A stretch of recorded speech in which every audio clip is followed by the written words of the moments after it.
베트남 전쟁이라고 하는 것을 과거에는 월남전 이렇게 불렀죠.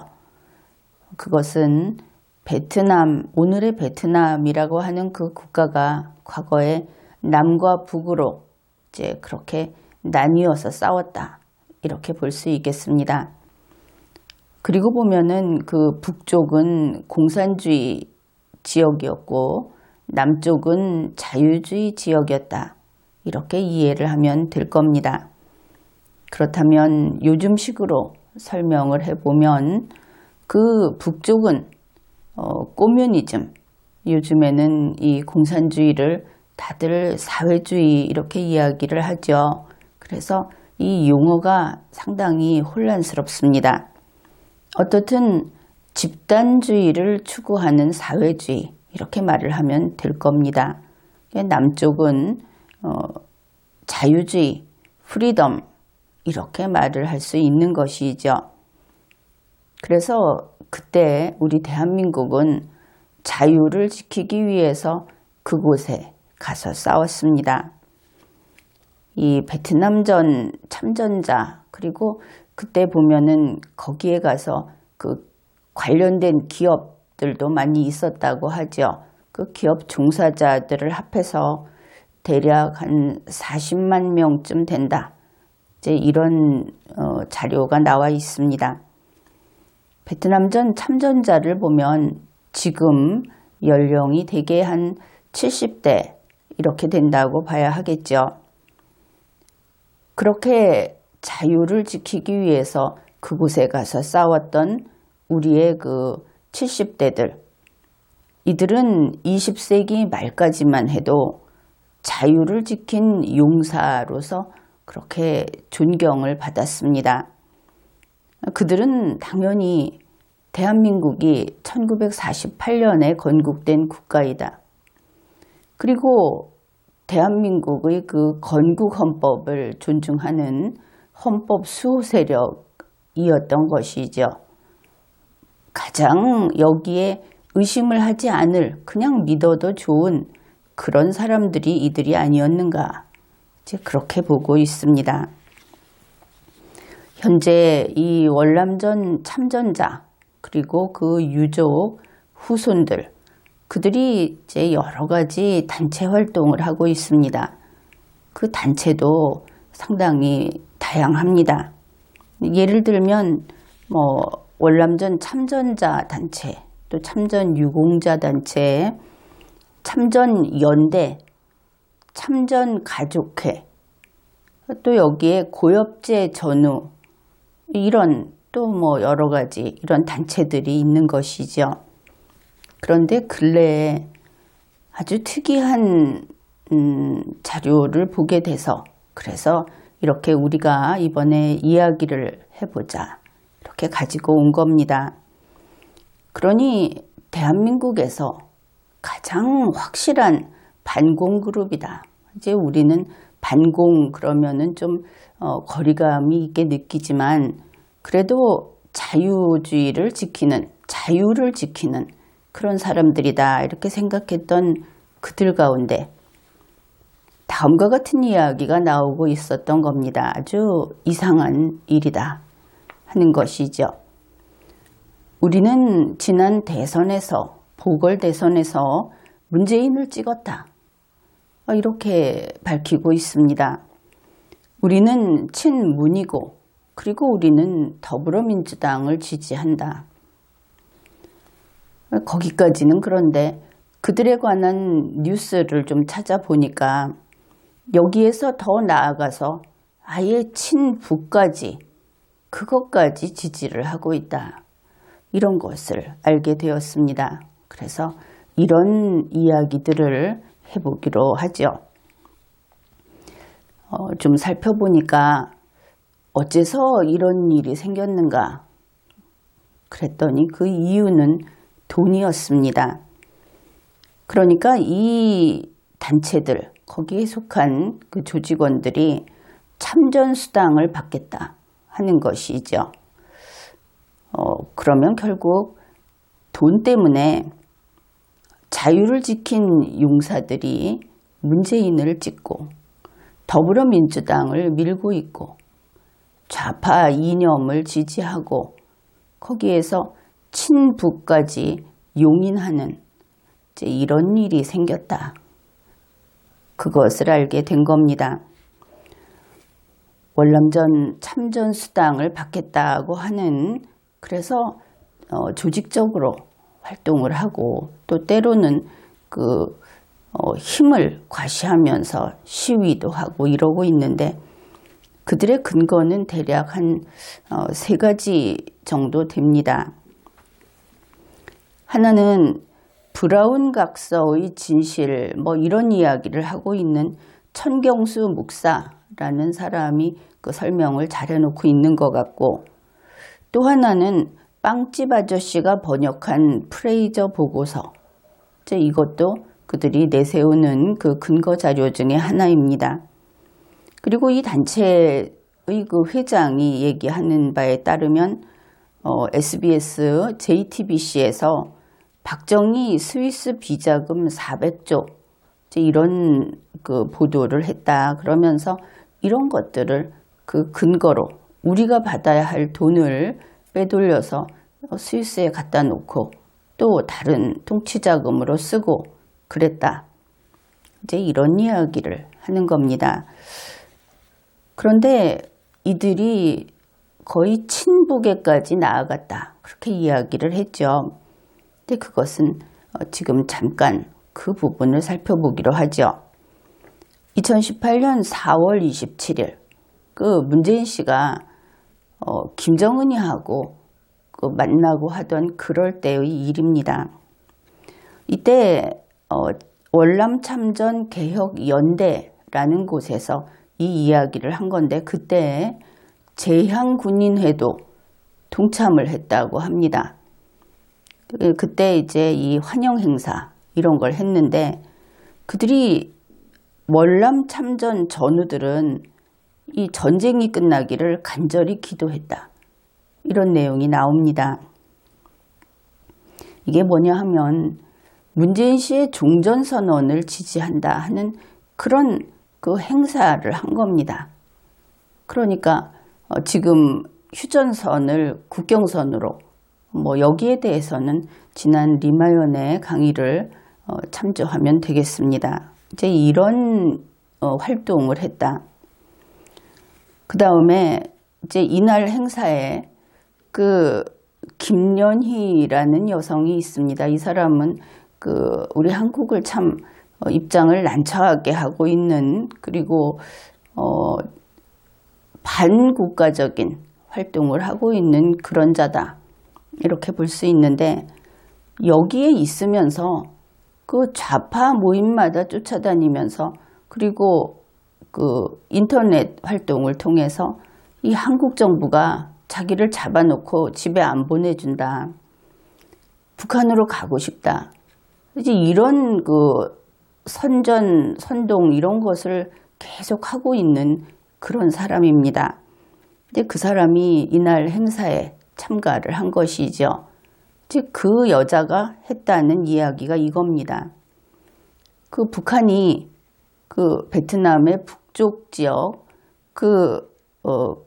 그쪽을 지원했다. 그러니까 이제 공산주의 쪽이 되겠죠. 그랬더니 베트남이 그 북쪽이 승리해갖고 통일이 됐다. 그 사람 말로는 사회주의 국가로 통일이 됐다. 그러니까 북한이 지원한 쪽이 승리했다. 이러면서 지금 사람들이 이 한국의 상황을 그때의 월남하고 똑같다고 이야기를 한다. 그러니 여기도 김정은이가 여기 밀고 내려와서 통일시킬 거다. 사회주의 통일이 될 거다. 이런 이야기를 한 것이죠. 그랬는데 이 송해철 회장이라는 사람이 이런 이야기를 한 겁니다. 시대정신이 바뀌고 촛불 민심에 의해서 문재인 정부가 세워졌다. 물론 그 베트남 전 때는 우리는 남쪽을 지원했지만 결국 북쪽이 이겨서 지금은 지금의 베트남이 됐다. 그게 무슨 상관이냐. 검은 고양이든 흰 고양이든 상관없다. 이런 이야기를 한 겁니다. 이것이 예사말이 아니죠. 그러면 이게 무엇인가? 베트남이야 남의 나라고 또 결과가 자유를 지키러 갔다가 승리하지 못했으니까 그럴 수도 있지만 지금 이날 4월 27일에 이 말을 한 것은 결국 우리 한국이 적화통일 때도 괜찮다 하는 그런 이야기를 한 것이냐. 이렇게 되는 것이죠. 베트남 참전 용사 측에서 이런 소리를 하는 우리가 이 말을 듣게 될 줄이야 누가 생각이나 했겠습니까? 그런데 이것이 이 사람만을 나쁘다고 할 수 없는 것이 결국은 어떤 이념이나 국가 정체성이나 그것이 아니고 그냥 돈만 들여다보면 이런 말 할 수 있다. 그렇게 납득은 할 수가 있는 겁니다. 그러니까 참전수당을 받는다. 여기에 대해서 문재인을 찍었건 말았건 상당히 많은 사람들이 거기에 대해서는 찬성한다. 그렇다 하는 것이죠. 예를 들어서 지만원 씨라고 알고 있을 겁니다. 이제 이 분은 애국보수로 알려져 있죠. 그리고 대표적인 반공주의자. 그뿐 아니라 아주 강력하게 친박정희라는 것을 밝히고 있는 그런 인물입니다. 그럼에도 불구하고 월남 참전 피해 보상 문제라든지 고엽제 피해 보상이라든지 하는 거기에 있어서는 그 보상 받는 쪽, 돈 받는 쪽에 찬성을 하고 있다. 그런 것을 알 수 있죠. 바로 이제 그런 면이다. 이렇게 볼 수 있는 겁니다. 다만 돈을 받을 수 있으면 받는데 좌파에게 속아서 이용당한다든지 그래서 본의 아니게 친북 활동까지 해버린다든지 친북적인 발언을 한다든지 이것은 하면 안 되겠다. 그런 이야기입니다. 그래서 이렇게 지금 참전 수당을 받겠다 하고 앞에서 이야기한 근거 3가지가 있었죠. 그런데 안타까운 일은 바로 그 수당을 어디서 받느냐 하면은 문재인 정권, 좌파 정권 하에서 받으려고 하는 것이 참 어려운 일이 돼버렸습니다. 그것도 그럴 것이 이 문재인 씨 측, 좌파 정권 측에서 그 근거는 틀렸다. 이렇게 밝혀버렸기 때문입니다. 국회의 자료에 따르면 다음과 같은 이야기들을 그들이 했다. 이제 이것을 알 수 있는 것이죠. 문재인 국방부에서 2019년 3월 27일에 이렇게 밝혔다고 합니다. 2005년 월남전 종전 30주년을 기하여 대통령의 특별 지시로 그러면은 그쪽 대통령이 되겠죠. 정치 성향으로. 그래서 월남전 파병 당시의 관련 자료를 전부 조사했다. 그 결과 당시 해외 파견 수당은 한국과 미국 사이에 합의된 금액대로 정상 지급되었다 하는 것을 확인했다. 이제 이렇게 밝힌 겁니다. 그러면 그때 전부 조사해서 확인을 했다면 문재인 씨가 누구보다도 잘 알고 있겠죠.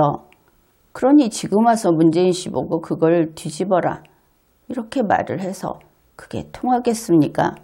누구보다도 안 된다 하는 것을 문재인 씨 자신이 알고 있다. 그런 겁니다. 그러니 10%만 주고 90%를 박정희 정권에서 박정희 당시 대통령이 떼어먹었다.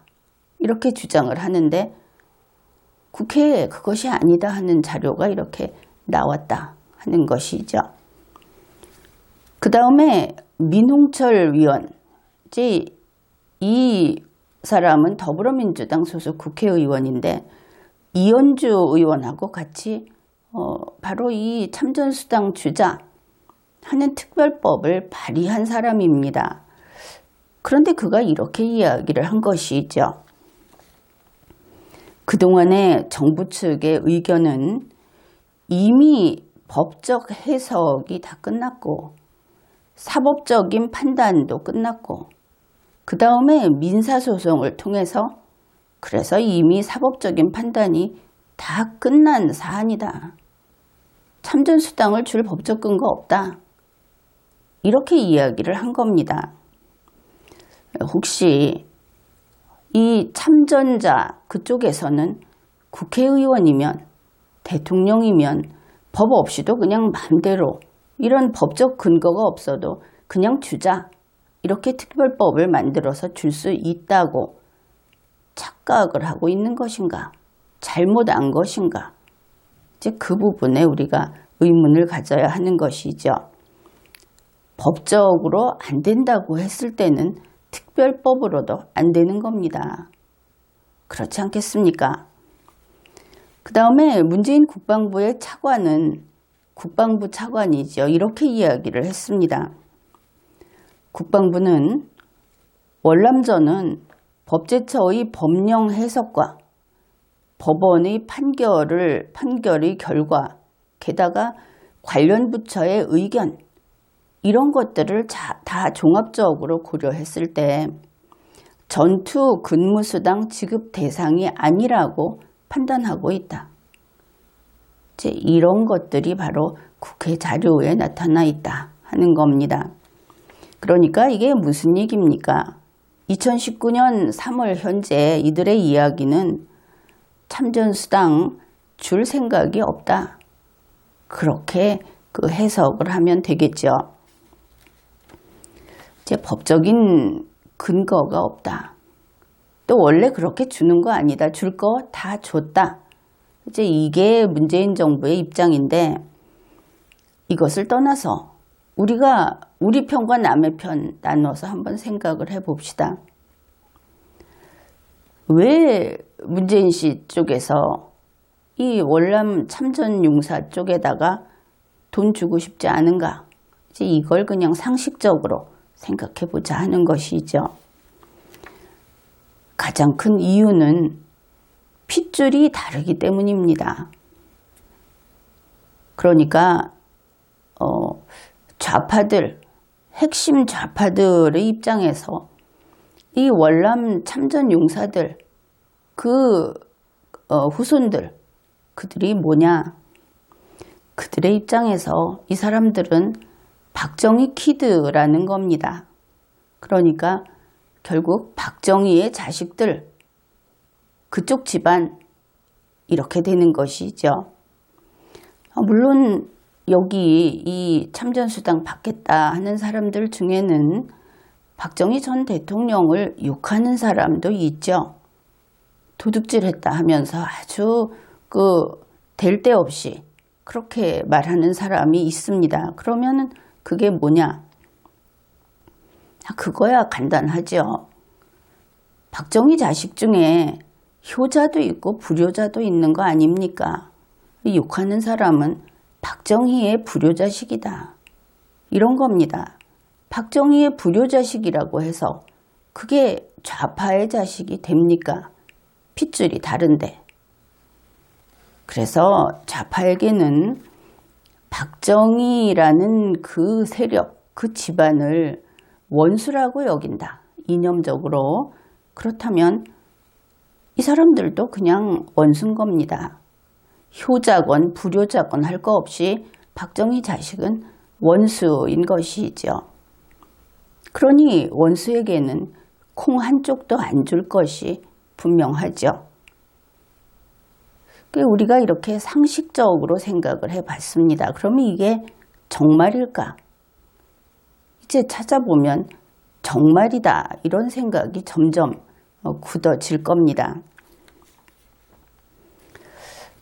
처음에 이 참전수당을 이야기하던 그쪽에서 5.18 특별법을 이야기하면서 이게 이제 법적 근거가 없다 그러니까 무슨 변호사도 와서 결국은 특별법으로 가는 수밖에 없다. 뭐 이런 이야기하고 그랬죠.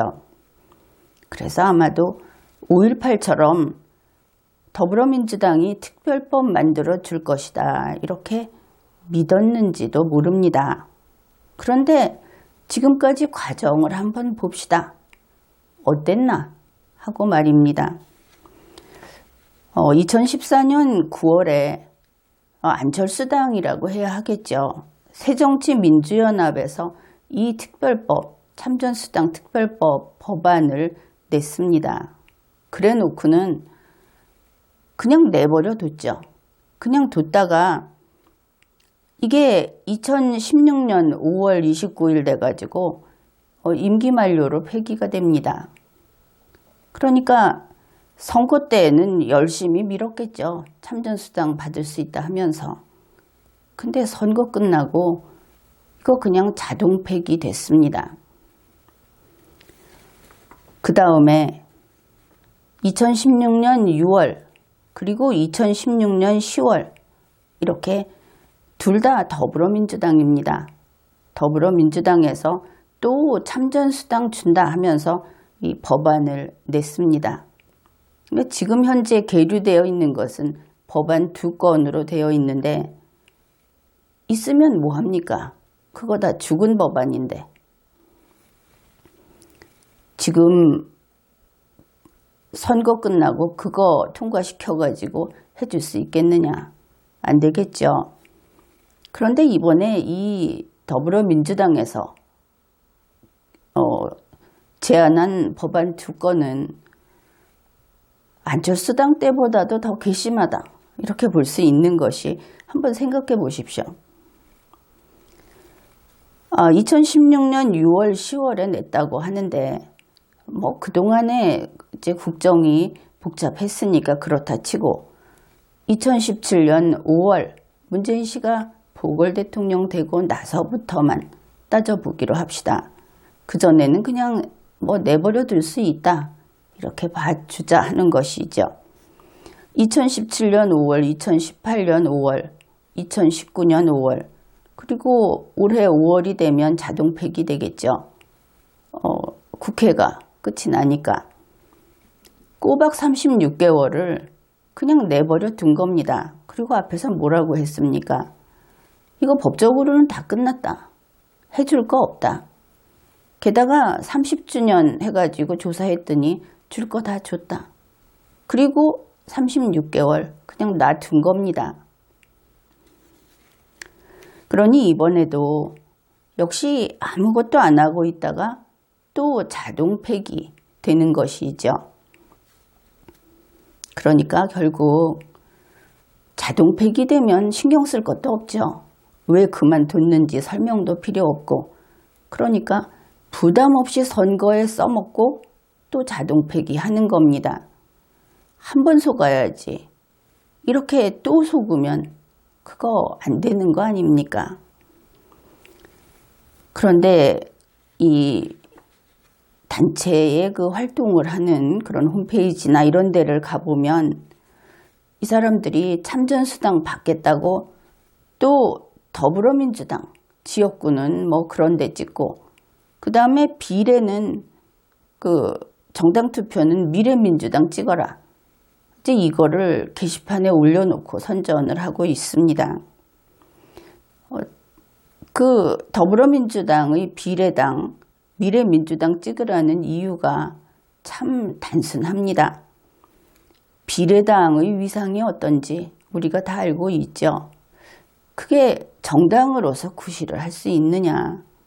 그것도 의심스럽고 지금 선거법을 이상하게 만들어놔서 이런 편법 선거를 하고 있는데 미래민주당 찍어라 하는 이유가 이렇답니다.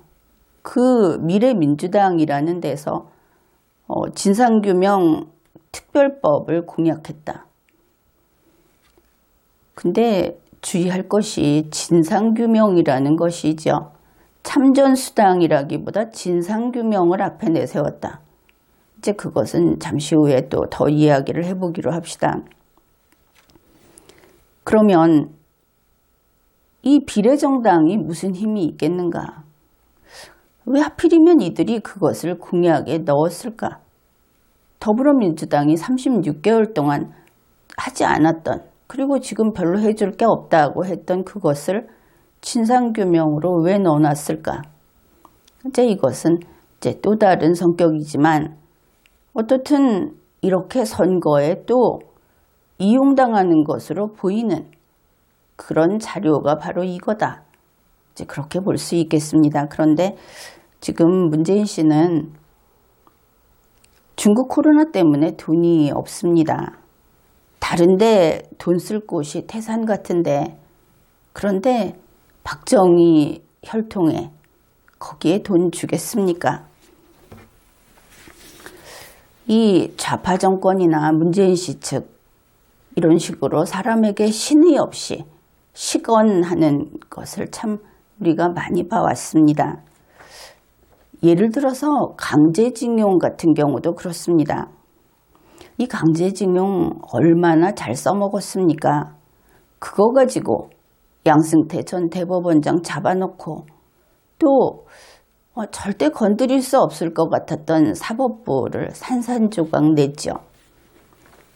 그런데 그 징용공이었다 하는 그 당사자들 이익 받습니까? 그 사람들 이익 본 거 없습니다. 그거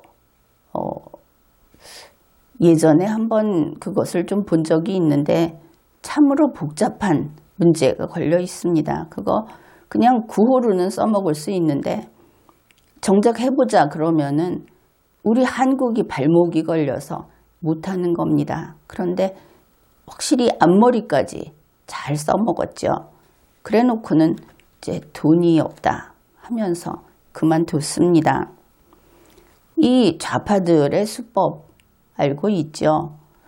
더불어민주당 하는 짓 보면 기가 막히다 이렇게 느낍니다. 자료 다 이렇게 조사해서 최종 자료 나왔다 이러더니 다 해놓고 그냥 묻어버렸습니다. 못 보게 한 것이죠. 아주 열심히 조사했는데 못 보게 되면 어떻게 됩니까? 올스톱 되는 것이죠. 그런데 하기는 했다. 이러는 것입니다. 아무튼 강제징용도 그렇게 이용당한 것뿐이죠. 그러니 뭐 우리의 그 참전용사들 70대 이런 그 기발한 기막힌 수를 쓰는 사람들한테 속지 않을 수 없다. 뭐 이렇게도 볼 수는 있습니다. 그런데 여기에는 더 큰 문제가 있다. 이제 그런 이야기를 해야 하겠습니다. 바로 이게 이 좌파들의 새로운 과거사 아이템이다. 이제 이게 좀 걱정이 많이 됩니다. 그러면은 누가 이 화를 먼저 입느냐? 당연히 좌파로 전향한 이 박정희 혈통, 이 사람들이 먼저 화를 입지 않을까? 왜냐하면 우리가 그랬소 하고 나섰기 때문에 이제 그거를 좀 생각해 봐야 하겠습니다. 앞에서 문재인 국방부 그리고 더불어민주당에서 참전수당은 안 준다 그랬죠. 그런데 그럼에도 불구하고 이들이 이구동성으로 하는 말이 그러나 공청회는 하자, 진상조사는 하자 이러고 있는 겁니다. 앞에서 더불어민주당의 비례당이 진상조사를 앞에 내세웠다고 했죠. 이 차이를 잘 생각해야 하는 겁니다. 뭐냐면 지난번에 그 이현주 의원이 내놓았던 특별법안 그거하고 민병두 의원이 내놨던 특별법안이 한 4개월 차이밖에 나지 않습니다. 그런데 그 법안 제목을 앞에다가 나란히 놓고 한번 잘 읽어보십시오. 나중에 나온 민병두 의원이 낸 안을 보면 핵심이 진상조사입니다. 여기에서 섬뜩함을 느껴야 하는 것이죠. 이제 진상조사로 방향을 틀고 있다. 그것을 알 수 있죠. 바로 이게 12.12하고 5.18 때하고 아주 비슷하다 하는 겁니다. 이들이 5.18을 입증하지 못해서 12.12와 엮어서 땅콩 속에 두 개를 집어넣은 다음에 이것을 단죄를 했습니다. 여기에 대해서는 나의 리걸마인드 책이 많이 있습니다. 그런데 이 두 개를 같이 넣어놨는데 법은 원래 그렇게 처리하는 것이 아니죠. 그래서 이것이 허점투성이고 위헌이다. 나는 그렇게 판단을 한 겁니다. 그런데 이번에 또 그와 같은 어떤 거대한 그런 음모가 자라나고 있다. 이제 그렇게 보입니다. 최근에 그 베트남 전범을 처벌하자 이런 분위기가 무르익고 있다 하는 것을 알 수 있습니다. 그런데 이 좌파들은 복수를 하려고 하면은 상당히 집요하게 준비를 합니다. 물론 그 외줄기로 일사천리로 이렇게 준비한다는 것은 아니고 계속 한 팀이 하고 그 다음 세대가 하고 그 다음 세대가 하고 이래가지고 나중에 보면 한 십수년, 몇십 년 이렇게 준비를 하는 것이죠. 될 것이라고 믿고 하는지 아닌지는 모르겠는데 지나고 보면은 참 많이도 준비한다. 그것을 알 수 있습니다. 2019년 2월 18일 BBC 코리아가 한국군의 그 전쟁 범죄 거기에 대해서 보도를 했습니다. 그런데 이것을 보고 참전용사들은 우리 참전용사를 이렇게 모욕할 수 있느냐 이렇게 이야기를 했는데 그 라이따이한 이야기만 볼 것이 아니고 더 큰 덩어리가 있다 하는 것을 봐야 한다 하는 것이죠. 여기에서 하는 말이 한국 자체 내에서 1990년대에 시작을 해서 이때까지 2019년 그 현재까지 한국군이 대규모 민간인 학살을 했다. 강간과 약탈 등을 했다 하는 데 대해서 한겨레 신문 등을 비롯한 또 다른 신문에서도 기획특집을 내고 또 시리즈를 내고 이러면서 계속 보도를 했고 그 다음에 학술 연구도 많이 됐다. 이제 그렇게 이야기를 합니다. 여기에 당연히 참여연대와 민변도 있었고 명확하지는 않지만 국제인권법연구회의 세미나에서도 이와 관련된 것을 본 듯한 기억이 있습니다. 이들 모두가 크게 말해서 한국군의 전쟁 범죄 이것을 다루고 있는 겁니다. 일단은 베트남전 그리고 그 다음에 이것을 계속 확장해 나갈 것이다 하는 것은 예측 가능한 일이죠. 그런가 하면 2017년 12월 4일 조흥국 부산대 국제전문대학원 교수가 쓴 그 글을 보면 한국과 베트남의 두 가지 문제 이러면서 하나는 베트남 민간인 학살 그리고 또 하나는 라이따이한 문제다 이렇게 밝힌 것을 알 수 있습니다. 이와 관련된 모든 연구 자료가 밝히고 있듯이 라이따이한이라는 용어가 무슨 뜻인가?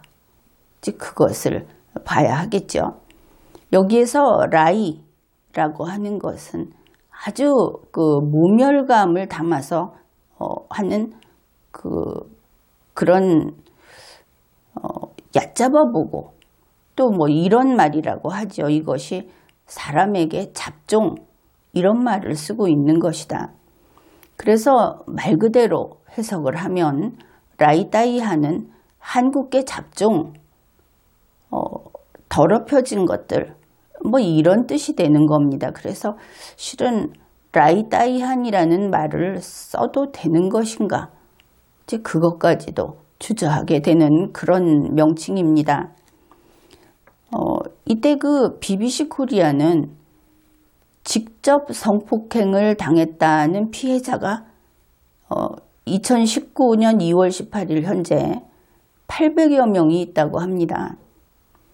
그 다음에 그로 인해서 여러 그 경로가 있겠지만 하여간 라이따이한이라는 사람들은 5,000명에서 1만 명까지 정도가 있다.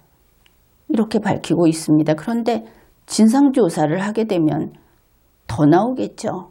이것은 그냥 그 취재한 거고 또 학술 연구를 한 것을 인용한 그 정도니까. 이제 이들의 활동이 점점 가시화되고 있고 또 국제적으로 이 활동을 하고 있다 하는 것을 알 수 있는데 2019년 6월 11일에 이런 뉴스가 보도됐습니다. 라이따이한들을 주축으로 하는 우리 같으면 민주화 운동을 하는 곳이라든지 하여튼 시민단체 뭐 그런 것으로 보이는데 그들이 문재인 씨에게 이런 요구를 했다 하는 겁니다. 그 요구를 주 영국 한국 대사관에 제출했다. 그 내용이 이 베트남전 참전 여기에 대해서 UN 인권위원회에 조사 의뢰를 하라.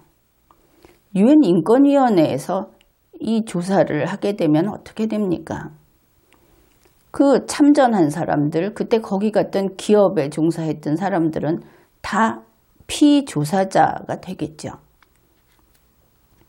그 다음에 한국군 병사의 DNA를 감정해달라. 이거 친자 확인용이다. 그렇게 요구를 했습니다.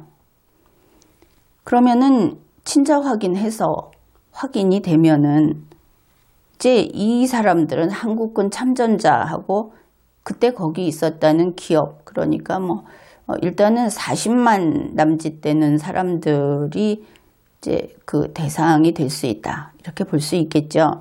그런데 그 결과가 나오면 그들의 가족이나 유족에게는 지금 아주 심각한 문제가 발생할 것을 알 수 있습니다. 뭐 단지 상속의 문제, 돈의 문제만이 아니다 하는 것이죠. 그 다음에 이들이 문재인 씨에게 이야기한 것이 런던 중심부에 라이따이한 동상을 세우겠다. 우리 한국이 위안부 동상을 세계 곳곳에 또 징용공 동상을 뭐 이렇게 세우겠다. 혹은 여기에 동조해서 세워주는 곳도 있었다. 뭐 이런 이야기를 들은 것 같은데 이제 우리 한국인이 그 대상이 된다. 그것을 알 수 있죠.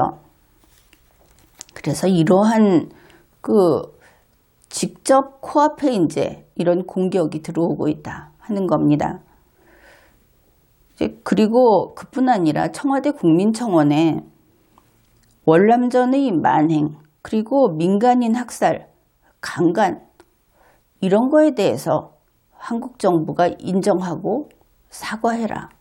이제 이런 요구가 들어오고 있는데 문제는 지금 이렇게 공격을 해 들어오는 이 모든 것에 반드시 선행돼야 할 것이 무엇입니까? 그게 바로 진상조사다 하는 겁니다. 그렇겠죠. 그런데 당사자들이 참전수당 받겠다고 진상조사 오케이 해버린 겁니다. 이제 이 일은 시작이 된 거다. 그것을 알 수 있죠. 이 월남 참전자 중에서 뭐 문재인한테 찍었다. 우리는 더불어민주당 지지한다고 했다는 그 단체, 거기에 송해철 회장이 이런 이야기를 했습니다.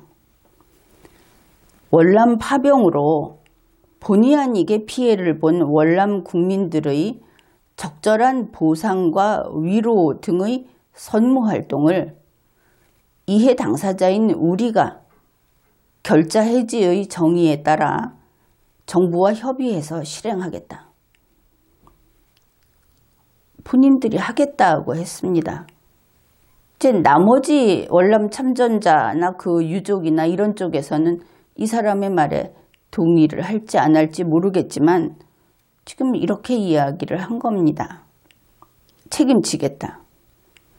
그러면은 이제 더불어민주당의 비례당에서 이거 진상조사 하겠다는 특별법 만들겠다. 이렇게 선언을 했다고 하죠. 그리고 이 송해철 회장 측에 있는 이 사람들은 그 진상조사 환영하고 있는 것 맞죠? 그렇다면 진상조사가 어떻게 이루어질 것인가? 5.18 때를 생각하면 됩니다. 청문회하고 진상조사하고 그러면은 그때 무슨 일이 있었는가를 바로 2020년 지금부터 앞으로 우리 전 국민이 그리고 전 세계에서 보게 될 겁니다. 한국군이 가서 무슨 일을 했는가? 그래서 그때 있었던 일이라고 한다면 그때의 사진, 영상, 그리고 기록 이런 것들이 모두 TV로 방영이 된다. 이렇게 생각하면 될 겁니다. 벌써 그렇게 오래전 일을 현 세대가 다시 다 훑어서 보게 된다 하는 것이죠. 그리고 그 참전 용사들, 그들은 피조사자 신분이 될 것이고 그 중에서 이제 전범이 나오게 될 것이다. 물론 전원이 되지는 않겠지만 이 경우에는 상당히 위험하다. 그 이유도 설명을 하겠습니다. 그뿐 아니라 지금 라이다이한 이거 관련해서 DNA 조사하자고 했는데 모두 응해야 하겠죠. 당사자가 사망을 했다. 그러면 DNA가 그대로 확인이 되는 범위 내에서는 또 조사에 응해야 할 겁니다. 그렇게 해서 이 사람이 그 자손이다. 이렇게 확인이 되면은 데리고 와서 가족에 편입을 하든지 상속권을 인정을 해주든지 뭐 이런 일들이 이어지겠죠. 또한 그 집안은 이것이 혼인이라든지 정상적으로 된 것이 아니고 강간 피해자, 그 강간 피해로 태어난 자손이기 때문에 대대로 그 집안이 낙인이 찍히게 될 것이다. 물론 지금과 같이 디지털 감시를 잘하는 문재인 정권에서는 이 기록을 빅데이터에 넣어놓고 있겠죠. 그래서 앞으로 잘 보존이 될 겁니다. 그런데 이거 하겠다고 한 거다. 그런 겁니다. 그런데 이제 오늘 우리가 이런 이야기를 하고 이제 와서 그거 안 하겠다. 그러면 될 것인가? 아니 이거는 좌파들의 수건 사업입니다. 그래서 잠시 속아서 찬성했는데 이제 뜻을 바꾸겠다 하는 거 그들은 신경 쓰지 않겠죠.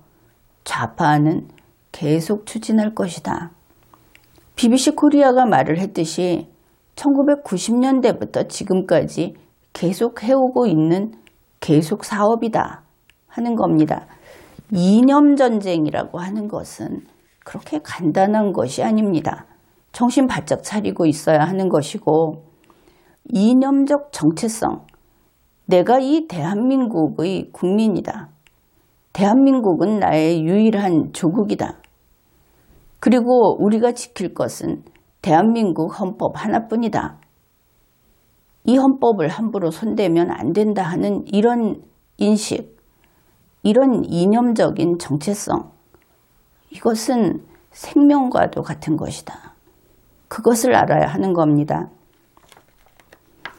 아무튼 그 참전 용사들, 70대라고 하는 그들의 유족이나 후손들, 상당히 착각을 했든지 어떻든지 해서 뭐 좋게 해석을 하면은 속았든지 아니면은 좀 능력이 부족했든지 해서 이런 상황이 되고 말았는데, 지금도 참전 용사들이 하는 말 중에 바로잡아야 할 것이 있어서 그 이야기를 해보겠습니다.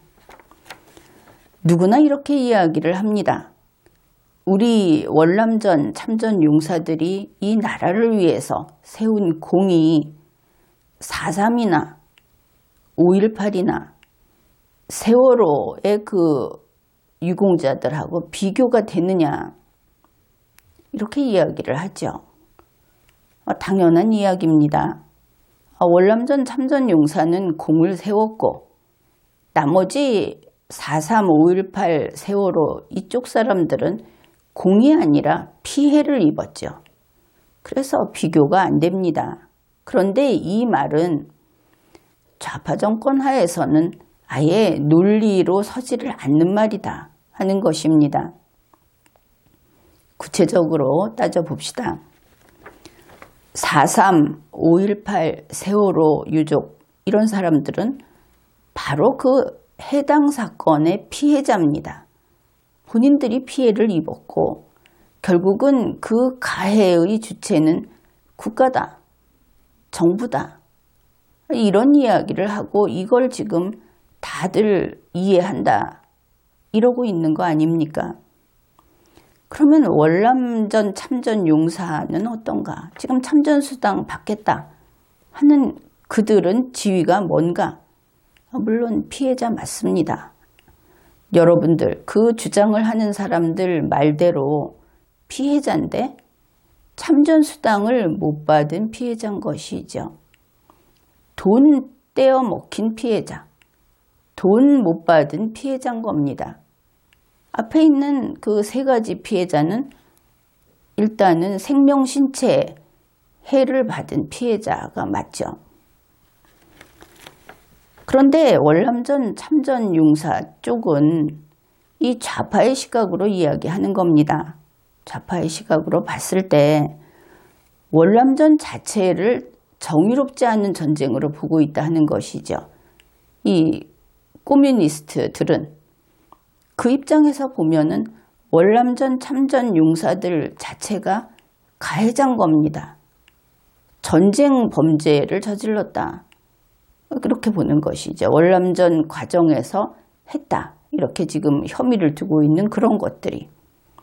그러니까 이제 5.18을 예를 들게 되면 지금 참전수당 받겠다 하는 그 사람들은 5.18의 경우에 진압군인 셈인 겁니다.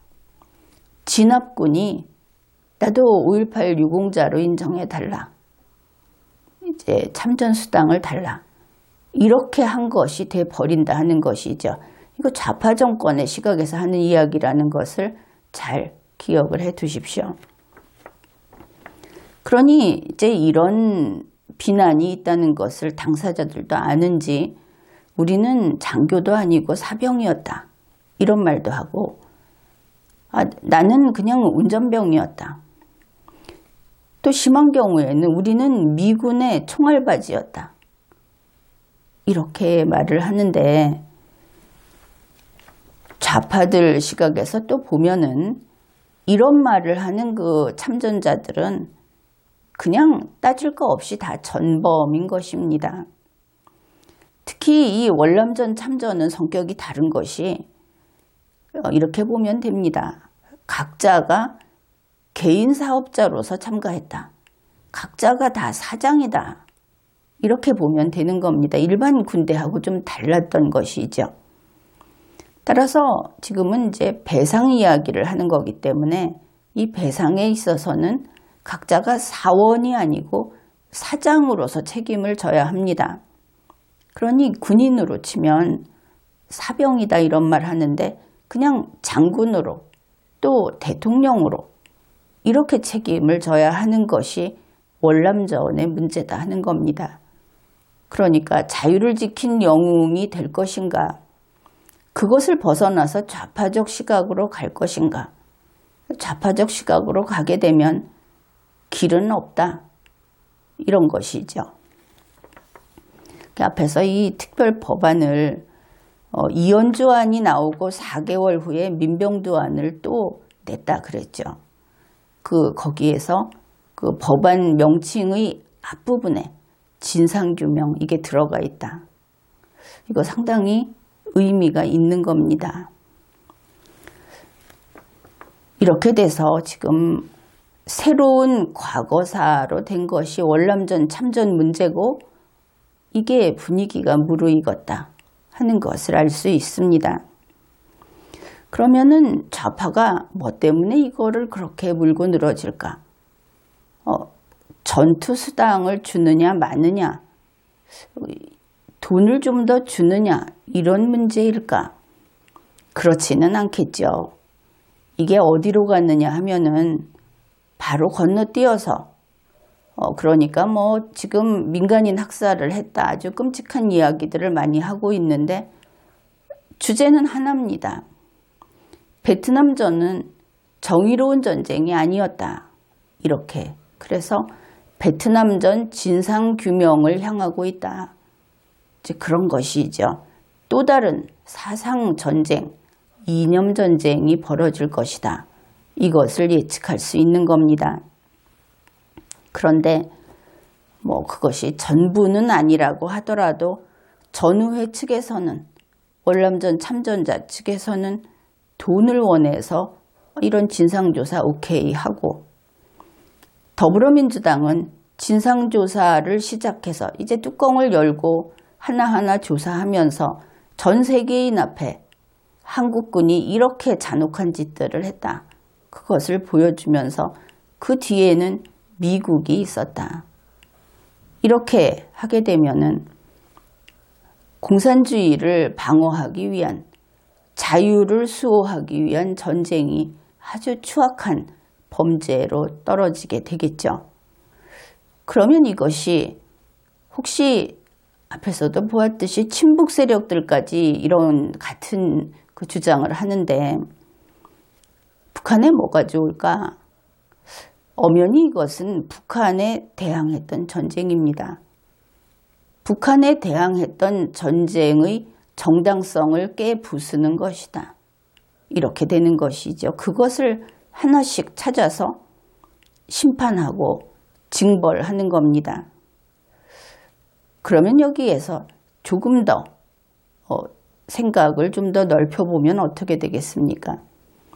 북한하고 싸웠던 가장 큰 전쟁은 바로 6.25 동란이다. 그들은 그것을 통일전쟁이라고 하고 지금과 같이 사상전에서 자유세력이 계속 패배를 하게 되면 통일전쟁을 방해했던 자들은 민족의 반역자로서 처단을 받게 될 것이다. 물론 그 후손까지. 이제 이런 그 예측도 가능해 보인다. 그렇게 이해를 하게 됩니다. 우리는 이런 식으로 과거를 끌어내서 과거를 단죄하는 모습을 참 많이 봤습니다. 법치주의 국가에서 그리고 21세기의 문명국가에서 있을 수 없는 일이 대한민국에서는 계속되어 왔습니다. 여러분이 직접 눈으로 보아왔죠. 청문회하고 과거사 재조명하고 거기에 진상규명 철저히 하고 그거 다 보여주고 뭐 여기에는 19금도 없습니다. 그냥 다 보여주고 이제 그런 일을 하는 것이 이들의 그 전술 전략이다. 그리고 사실 전투 방식이다. 이렇게 말을 해야 하겠는데 바로 돈 때문에 이거 물꼬를 터버렸다. 그것을 알 수 있습니다. 그러면 또 마지막으로 이렇게 이야기를 할지 모르겠습니다. 그거 박정희가 나쁜 거다. 좋습니다. 그러면은 박정희가 나쁘다. 월남전 참전 용사는 피해자다. 그 이야기를 더불어민주당 식의 논리로 좌파식의 논리로 한번 이야기를 해보기로 하죠. 돈을 못 받았습니까? 참전수당 달라고 하니까 그러면 돈을 받게 해주겠습니다. 돈을 받으려면 진상규명해야 하겠죠. 받을 자격이 있는지 봐야 하니까. 그러면 누가 거기서 민간인 학살을 했는지, 누가 거기에서 강간을 하고 이런 범죄를 저질렀는지, 아니 누가 거기에서 베트남 사람들에게 총을 쐈는지 이것을 밝혀야 하지 않겠습니까? 어떻게 싸웠는지 이런 겁니다. 그러면은 앞에서 박정희가 했다 그렇게 이야기를 하면은 그럴 수 있겠다. 박정희 쿠데타 세력이니까 나쁜 짓을 할 수 있겠다. 그런데 보니까 누가 총을 쐈느냐? 총 쏜 사람은 베트남 참전 용사들입니다. 이렇게 되겠죠. 누가 쐈느냐? 누가 행위자냐? 그런데 이거하고 참 비슷한 것이 5.18입니다. 5.18 보면 이렇게 이야기하죠. 이거 전두환 쿠데타다. 쿠데타군이 광주에 갔다. 그런데 광주에서 총을 쐈다. 누가 총을 쐈느냐? 이 두 개를 이렇게 대비를 시켜보면은 월남전 참전 용사들이 총을 쏜 것이 분명하죠. 총을 쐈기 때문에, 쐈다고 인정하기 때문에 참전수당 받을 자격이 있다고 이야기하는 것이고, 그렇지 않으면 그 자격도 없을 테니까. 이러면은 이제 이야기하는 겁니다. 그렇죠. 제가 총 쐈습니다. 이렇게 되겠죠. 그러면 증명 끝입니다. 돈 받으려고 우리가 총 쐈다. 우리가 가서 사람 죽였다. 이렇게 인정을 한 것이죠. 문제는 그 전쟁이 정의로운 전쟁이었는가? 바로 거기에서 결판이 나는 겁니다. 지금 돈 받겠다고 아등바등 할 문제가 아니다 하는 것이죠. 그것이 자유를 지키는 전쟁이었을 때는 다소 과도해도 인간의 불완전함, 그리고 사과하면 되는 거지만 그것이 애초에 부정한 전쟁이었다고 한다면은 그것은 전쟁 범죄가 되는 겁니다. 스스로 어디로 걸어 들어갔는가? 그것을 생각해야 하겠죠. 어떻든 좌파들은 이렇게 목적을 가지고 이런 일을 하고 있다. 그런데 거기에 동조하면 뭐가 되느냐? 그것은 한편으로는 친북까지 따라가는 것이고, 다른 한편으로는 하나뿐인 조국에 대해서 배반을 하는 것이 된다. 이 나라 대한민국을 부정하는 것이 된다. 그것을 알아야 할 겁니다. 그런데 이번에도 이 일이 전개되는 과정을 보면서 참 안 됐다, 딱하다 하는 생각을 하는 것이, 어째서 이 좌파 세상은 이렇게나 잔혹한가? 바로 그런 것이죠. 다름 아닌 스스로 죄를 고백하고 스스로 자기를 처단하는 그런 방식이다. 참으로 종교 재판적이고 참으로 문재인스러운 처단 방법이다. 그래서 잔혹하다. 이런 생각을 합니다. 지금까지 리걸마인드 연구소였습니다.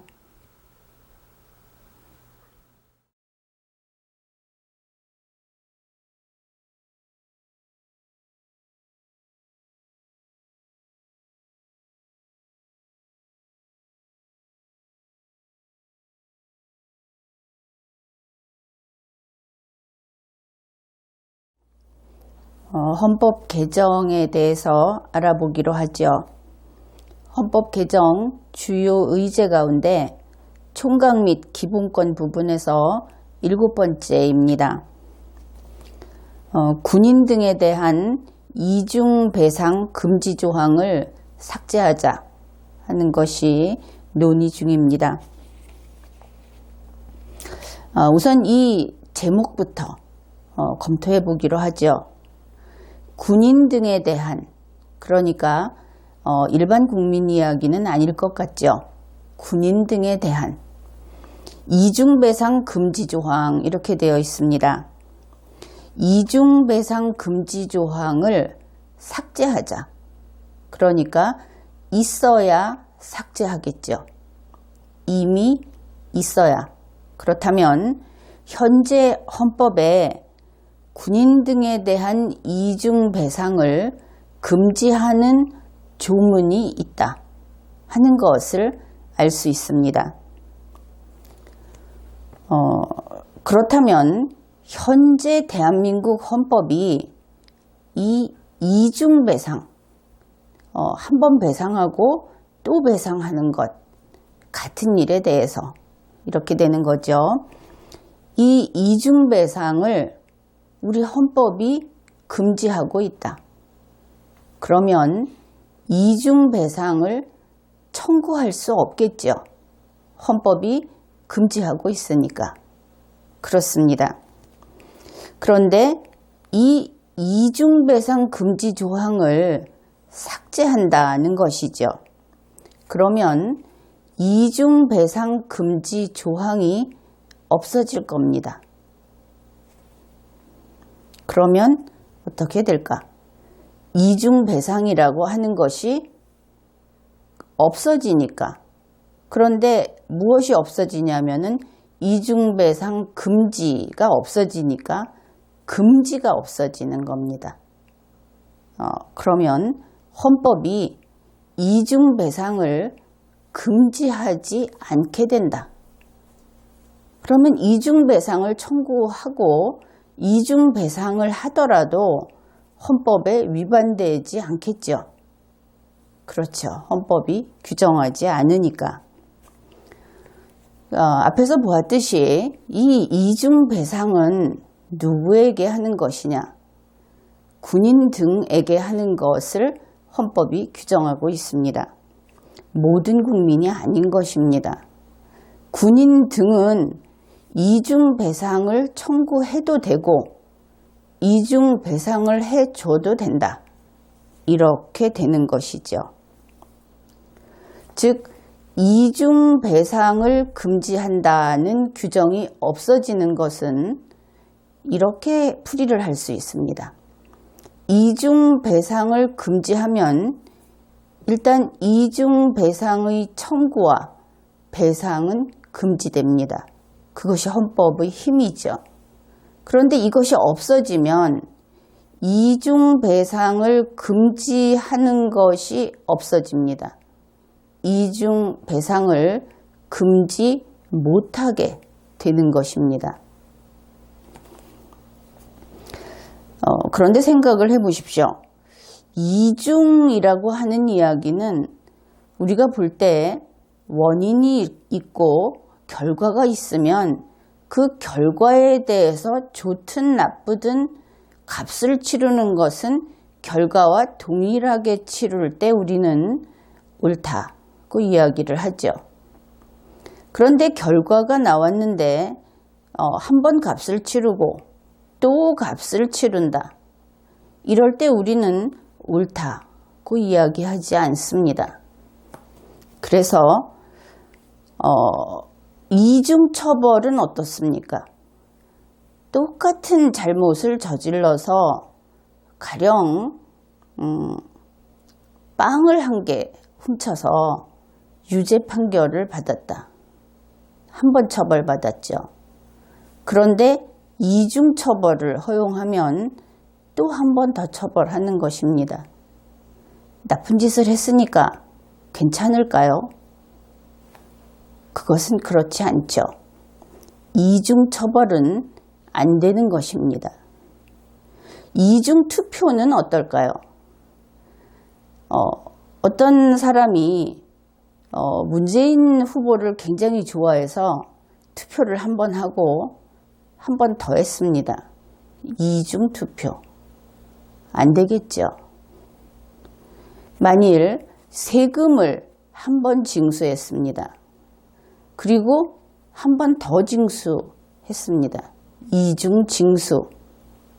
역시 이것을 두고 옳다고 할 사람은 없을 겁니다. 그렇다면 헌법에서 이중 배상을 금지한 것도 아무 베이스 없이 우리가 이렇게 생각을 해보더라도 그것은 금지할 만한 것이 아닐까 하는 생각을 하게 되죠. 왜냐하면 이때의 배상이라고 하는 것은 국가가 돈을 주는 겁니다. 그런데 국가는 빈털털입니다. 돈이 없습니다. 바로 여러분과 우리가 돈을 줘야만 국가는 돈이 있죠. 그래서 어떤 특정한 사람들에게 이런 배상을 해줄 때 결국 그 돈은 우리가 부담합니다. 실제로 그 사람에게 가해를 직접 하지도 않은 우리 전체 국민이 부담을 하는 것이죠. 그런데 군인 등에게 이중배상을 해주겠다. 2배로 주겠다. 혹은 한 번 주고 또 주겠다. 우리 국민으로서는 이 부분에 대해서 납득하기 좀 어렵습니다. 그렇죠. 그런데 국회 개헌특위는 이 이중배상을 금지한 것이 잘못됐다. 이중배상 청구를 할 수 있게 하고 이중배상을 하게 하라. 이렇게 이야기를 하고 있습니다. 굉장히 그 상식에 반하는 이야기인데 그들 자신이 알 수 없는 논리의 꼬임 속에 들어가서 이런 잘못을 저지른 것이 아닌지 그런 생각이 들죠. 우리가 한번 그 내용을 차근차근 살펴보기로 하죠. 국회 개헌특위는 이렇게 이야기를 합니다. 1971년까지 그때까지의 일입니다. 그 내용을 소개하죠.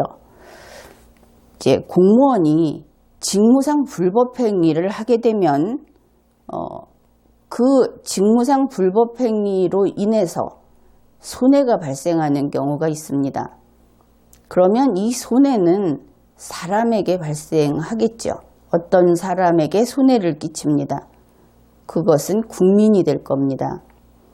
그래서 이때 공무원이 직무상, 사적으로가 아니고 직무상, 그런데 올바른 일이 아니고 불법행위를 해서 국민에게 손해가 발생하게 되면 이 국민을 우리가 피해자라고 부르기로 합시다. 그러면 이때 이 피해자는 국가에 대해서 공무원이 한 일이니까 국가에 대해서 국가배상 청구를 할 수 있습니다. 배상해달라. 이것이 국가배상 청구권입니다. 그런데 1971년까지는 이러한 피해자 가운데 군인은 국가에 대해서 배상 청구를 하지 말라고 했습니다. 그러니까 전체 국민 가운데 피해자 그룹이 있다고 하면 그 피해자 그룹이 다 국가배상을 청구할 수 있는 것이 아니고 그 중에 군인을 제외한 나머지 국민만 청구할 수 있었다. 이런 뜻이죠. 군인이 국가에 대해서 국가배상을 청구한다 하는 것은 좀 고전적으로 보게 되면 이것은 불충이라고 그렇게 보는 면이 있습니다. 국가에 충성해야 하는 군인이 감히 국가에 대해서 배상 청구를 한다. 그런 것이 어떤 윤리적 혹은 철학적으로 용납이 되지 않는 면이 있는 것은 사실이죠. 그러나 이것이 그러한 어떤 충성관계에서 시대가 변하면서 단지 배상금이라고 하는 돈의 문제로 인식이 바뀌기 시작했습니다. 그래서 1971년 우리 대법원이 여기에 대해서 그 헌법에 위반된다. 이렇게 이들을 차별하는 것은 헌법에 위반된다고 판결을 했습니다. 그러니까 특정 사건이었죠. 모든 군인에게 이것이 부당하다, 헌법에 위반된다, 이것은 아니고 바로 이 대법원에 들어왔던 그 사건의 당사자 군인에게 금지한 것이 잘못된 거다. 그것이 1971년 선고 70-1010 사건입니다. 그래서 이 특정 사건에서 바로 이 군인에게 국가배상 청구권을 인정하지 않으면 그것은 그 사람에게 너무 억울하다, 이런 판단을 했고, 그래서 그 당사자는 구제가 되었죠. 이렇게 되고 보니 억울한 군인이 있을 수 있겠구나 하는 인식을 하게 됩니다. 항상 이 국가 시스템이라고 하는 것은 가장 그 기본이 되는 것을 만들어 놓지만 적용 과정에서 부당한 부분이 발견이 되면 어떻게 그것을 보완할까 하고 고민을 하게 되죠. 이런 경우에 해결 방법은 두 가지가 있을 수 있습니다. 단순하게, 물론 이 사건에서 그 개인이 그 구제되는 것은 판결의 효과로 구제되는 것입니다. 그러니까 그 판결의 효과는 당사자에게만 미치게 되는 것이죠. 이것이 헌법에 위반된다고 이야기를 하더라도 그 부분은 당장 이 법이 폐지된다든지 하는 경우가 아니고서는 조금 전과 같이 그렇게 풀이하는 것이 가장 합리적입니다. 이와 같은 어떤 제도가 있는데 군인의 경우에만 국가배상 청구권을 행사할 수 없다. 그리고 보니 억울한 사람이 그 중에 있더라. 법원도 그렇게 판단을 했다. 이렇게 되면 간단하게 군인도 국가배상 청구를 할 수 있게 허용하자. 이런 방법이 하나가 있을 수 있고, 또 하나는 군인의 경우에 이러한 배상이 아니라 보상제도를 좀 더 확충해서 그러한 억울함이 발생하지 않도록 제도적으로 보완하자 하는 두 가지 방법이 다 가능하죠. 그래서 그러한 판결이 나오고 이런 고민들이 있고 하는 상황에서 군인 피해자에게도 국가배상 청구를 허용하자는 주장이 나오기 시작했습니다. 그러면은 군인에게 그냥 국가배상 청구를 허용할 것인가? 그런데 막상 그렇게 하려고 보니까 문제가 생겼습니다. 왜냐하면 이때 이러한 피해자, 군인 등 피해자에게는 국가가 직접 보상하는 제도가 이미 마련이 되어 있었던 것이죠. 그러면 어떻게 차이가 생기나 하는 것을 봅시다. 일반 국민은 공무원의 직무상 불법 행위로 인해서 피해자가 되면 당연히 국가배상 청구를 할 수 있습니다. 국가배상 청구권이 있고 그 청구를 통해서 배상금을 지급받게 되죠. 그런데 앞에서 보았듯이 여기에서 군인을 제외했죠. 그러면 군인 등도 이 국가배상 청구를 할 수 있게 해주자, 이렇게 돼서 그것을 받아들인다고 합시다. 그러면 군인 등은 일반 국민하고 똑같이 이러한 공무원의 직무상 불법행위로 피해자가 되면 국가배상 청구를 할 수 있습니다. 그런데 이때 문제라고 하는 것이 군인은 당연히 그 직무상 행위라는 것이 군인의 일이겠죠. 그런데 전투, 훈련 등 직무집행 관련 피해자에 대해서는 그 피해자가 군인, 군무원, 경찰 등으로 돼서 이들에게는 국가가 직접 보상금을 지급합니다. 그 제도가 있는 것이죠. 이렇게 되면 일반 국민은 국가보상 청구라는 한 가지 구제 방법밖에 없고 군인, 군무원, 경찰 등은 이런 경우에 보상금을 지급받는 방법이 한 가지. 그 다음에 일반 국민과 동일하게 국가배상을 청구하는 방법이 또 한 가지. 이렇게 해서 두 가지 구제 방법이 생깁니다. 결과적으로 군인, 군무원, 경찰 등에게 이러한 보상을 지급할 수 있도록 하는 제도가 마련되어 있기 때문에 이들에게는 이중배상이 되는 문제가 발생한 것이죠. 이해하시겠죠? 그래서 1971년 대법원의 판결이 있었음에도 불구하고 1972년에 헌법을 개정하면서 이 부분을 정리하게 됩니다. 왜냐하면 무조건 군인 등에게 국가배상 청구권을 일반 국민과 똑같이 인정을 하게 되면 그들에게는 이중으로 그 손해를 구제하는 결과가 돼버리기 때문입니다. 이것은 옳지 않죠. 그래서 1972년에 헌법을 개정한 그 조문이 내용이 지금까지 동일하게 유지되고 있습니다. 바로 현행 헌법 제29조 제2항입니다. 군인, 군무원, 경찰 공무원, 기타 법률이 정하는 자가 전투, 훈련 등 직무집행과 관련하여 받은 손해에 대하여는 법률이 정하는 보상 외에 국가 또는 공공단체의 공무원의 직무상 불법 행위로 인한 배상은 청구할 수 없다. 이 후반부의 내용이 바로 국가배상 청구권 문제이죠. 그러니까 앞부분에서 이러한 사람들이 보상을, 지금 보상과 배상을 구별해야 합니다. 보상을 지급받았을 때 뒷부분에 나오는 국가배상은 청구할 수 없다. 이렇게 규정을 한 것이죠. 그래서 이 헌법 조문에 근거해서 역시 현행 국가배상법 제2조 제1항에서 이렇게 규정을 합니다.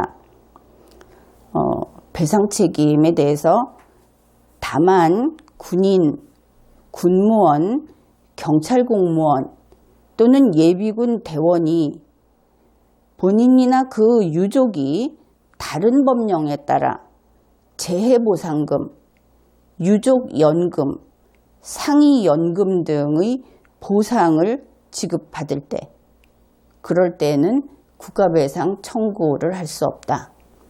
이렇게 규정을 한 것입니다. 이렇게 보면 전체 국민과의 관계를 생각해 볼 때 이중배상을 해결하는 것은 당연히 했어야 하는 것이고, 또 이중배상은 금지한다 하는 헌법 조문은 당연히 제대로 들어간 것이다. 그렇게 볼 수 있겠죠. 그런데 국회 개헌특위는 다른 그 시각으로 이 조문을 없애고 싶어 합니다. 한 가지는 이것이 1972년에 신설되었다는 것입니다.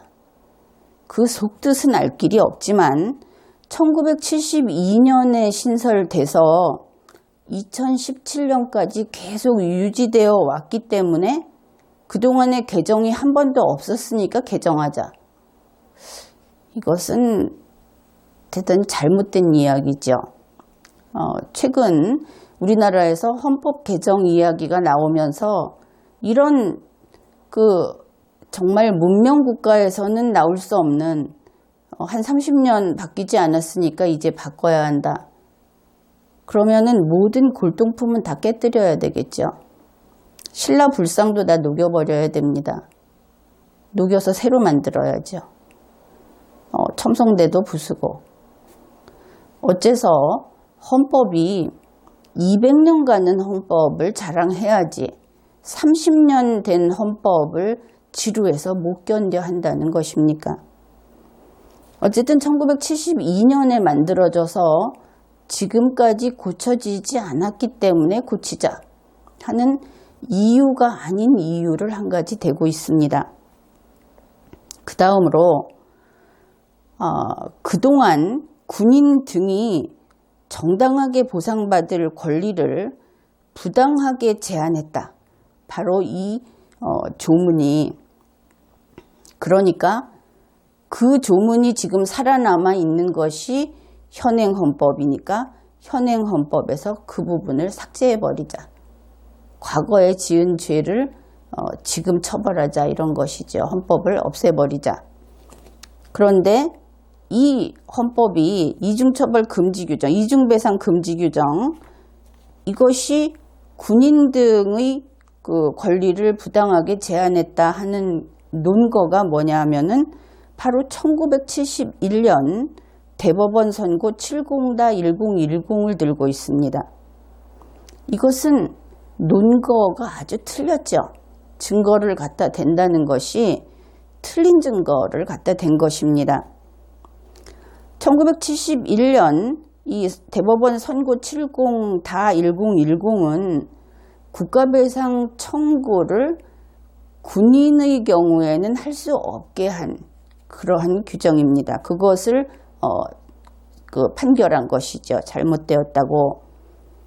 왜냐하면 군인에게 다른 것이 없이 그러한 배상 청구를 할 수 없게 했기 때문에, 그래서 1972년 지금 이 개헌특위가 없애려고 하는 그 헌법 조문, 그것이 들어가서 이 군인 등이 보상을 받을 수 있게, 그러나 보상을 받으면서 또 배상까지 받을 수는 없게, 그렇게 규정한 것입니다.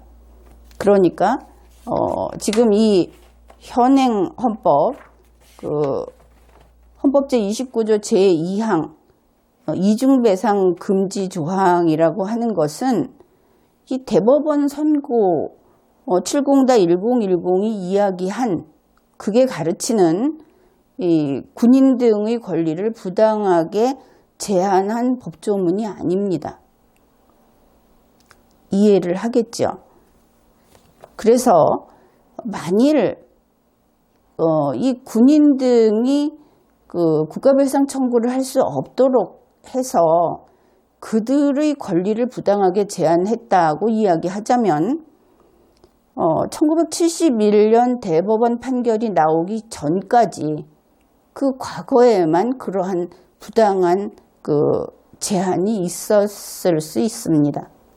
또 좀 더 길게 보더라도 1972년 헌법이 개정돼서 해당 조문이 신설되기 전까지, 그때까지만 군인 등의 그 보상받을 권리를 제한했다. 그런데 보상받을 권리는 이 헌법이 제정된 이후로 일체 제한된 적이 없습니다. 보상과 배상의 법률상의 개념 차이는 있습니다. 그러나 보상을 받고 배상을 또 받는다고 하는 것은 엄연히 잘못된, 그것이야말로 부당한 이중 배상이 되는 것이죠. 그래서 개헌특위가 지금 이 헌법조문을 삭제하겠다고 하는데, 이 헌법조문은 개헌특위가 비판하는 그러한 논거 중에 어느 것과도 관계가 없습니다. 그래서 이것은 개헌특위의 논거가 잘못됐고 틀렸으며, 그리고 1971년 대법원 판결을 잘못 알아들었다. 그것이 그런 뜻이 아니고, 이들이 쳐야 할 것은 1972년 개정되기 이전의 법조문이다. 이러한 것들을 우리가 알아볼 수 있었습니다. 그런데 그럼에도 불구하고 현재 국회 개헌특위는 여야를 막론하고 이 조문을 현행헌법 제29조 제2항 군인 등에 대한 이중배상 금지 조항을 삭제하는데 합의했다고 합니다. 있는 돈 좀 퍼주면 어떠냐 하는 안일한 태도라고 할 수 있죠. 그런데 이렇게 되면 1972년에 우리의 그 국민들이 헌법이니까 고민했던 이중배상이 되는 부분에 대한 문제를 그때 헌법으로 해결을 했는데 다시 그 부분을 없애고 새로 과거를 불러옴으로써 다시 이중배상의 부당함이 헌법에 들어가게 되죠. 어떤 사람이 돈을 좀 더 받을 수 있게 해주자. 그래서 국민을 속이고 국민 전체에게 인내를 감수하도록 하자.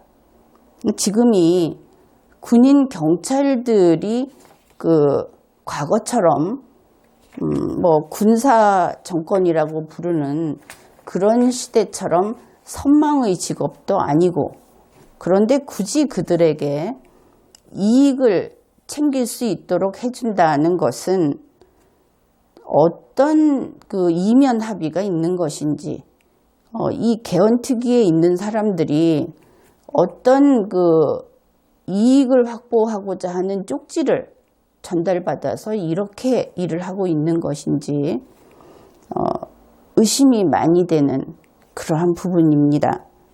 여러분이 이러한 그 헌법 개정 의제라고 하는 것은 국민이 용납할 수 없다. 그리고 이것은 이중배상이 안 된다, 금지된다 하는 것은 그것이 민사적으로도 이미 확립된 원칙입니다. 이것은 전 세계 문명 국가에 다 인정된 원칙입니다. 법은 비록 각 독립국의, 각 주권국의 내부에만 영향을 미치지만 찾아보면 각 나라들은 전부 이와 같은 부당함을 어떻게 하면은 제거할까? 그러한데 고심하고 해결책을 마련하고 그렇게 하고 있습니다. 그런데 이러한 개정에 의견의 합치를 받다 하는 부분에서 우리는 현재 국회 개헌특위의 그 위원들이 그 자질이 의심스러운 것이죠. 여러분이 이들에게 주의를 기울여서 감시, 감독을 확실히 해 주어야 할 것입니다. 이번 회에는 여기까지 하겠습니다.